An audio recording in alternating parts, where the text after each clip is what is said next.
Bengaluru palace లో ఉన్న జగన్ కు ఒక సర్వే సంస్థ భారీ షాక్ ఇచ్చింది. మనమందరం జగన్ పార్ట్ టైం పొలిటీషియన్ అని అనుకుంటున్నాం, కానీ జగన్ ప్యాలెస్ లో కూర్చొని భారీ ఊహాలే రచిస్తున్నారు. ఈ విషయం వింటే మీరు కూడా ఆశ్చర్యపోవాల్సిందే. అదేంటో చర్చించేద్దామా? 2024లో వైసీపీ భారీ ఓటమిని చూసింది. ఈ ఓటమి నుండి గుణపాఠం నేర్చుకున్న జగన్ మారుతారని ప్రజలందరూ అనుకున్నారు, కానీ జగన్ లో ఎటువంటి మార్పు కనిపించలేదు. అదే రోషం, అదే పొగరు, అదే అహంకారం. ఏమాత్రం తీరు మారలేదు.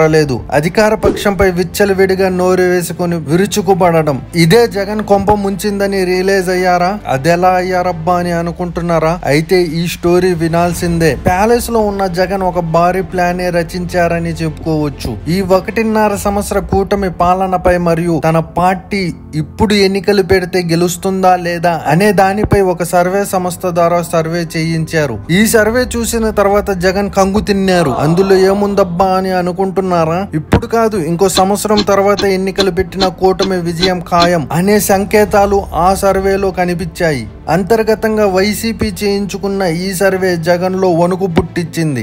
సడన్ గా బెంగళూరు ప్యాలెస్ నుంచి బయలుదేరి తాడేపల్లి ప్యాలెస్ కి చేరుకున్నారు. అక్కడ నుండి వైసీపీ నేతలకు పిలుపు వచ్చింది. జగన్ అన్న పిలుస్తున్నాడు, ప్యాలెస్ కి రండి అంటూ వైసీపీ నేతలకు ఫోన్ కాల్స్ వచ్చాయి. వైసీపీ నేతలు వచ్చిన తర్వాత జగన్ హితోబోధం చేశారు. మనం గెలవడం కష్టం, మీ తీరే నాకు నష్టం చేస్తుంది, పద్ధతి మార్చుకోకపోతే మిమ్మల్ని తొలగిస్తా అంటూ జగన్ స్ట్రాంగ్ వార్నింగ్ ఇచ్చారు. అందుకే మనమందరం చూస్తున్నాం, ఈ మధ్య వల్లభనేని వంశీ లాంటి నాయకులు గ్రౌండ్ లోకి దిగి పెద్ద హడావిడి చేస్తున్నారు. వీటన్నిటికీ కారణం ఈ సర్వేనే అని విశ్లేషకులు వివరిస్తున్నారు. ఇంతకు ఈ సర్వేలో ఏముంది అని అనుకుంటున్నారా? రండి చూసేద్దాం. కూటమి పాలన ఎలా ఉంది అని సర్వే సంస్థ అడగగా దానికి దిమ్మ తిరిగే ఆన్సర్ ఇచ్చిన ప్రజలు, కూటమి పాలన సూపర్, నెక్స్ట్ కూడా విజయం ఖాయం అంటూ సమాధానం వచ్చింది. ఇప్పుడు ఎన్నికలు పెడితే వైసీపీ గెలుస్తుందా అని అడిగిన రెండో ప్రశ్నకు ప్రజలిచ్చిన సమాధానం వింటే కంగు తినాల్సిందే. ఇప్పుడు కాదు కదా, జన్మలో వైసీపీ గెలవదు అన్న ఆన్సర్ విన్న తర్వాత సర్వే సంస్థలు కూడా ఆశ్చర్యపోయాయి. ఇక మూడో ప్రశ్నగా వైసీపీ అభ్యర్థిపై మీ అభిప్రాయం ఏంటి అని అడగగా అసలు ఉన్నారా లేరా, పారిపోయారా అన్న సమాధానం ప్రజల నుండి వచ్చింది. ఇవన్నీ విన్న సర్వే సంస్థలు జగన్ కు భారీ హెచ్చరికను జారీ చేశాయి.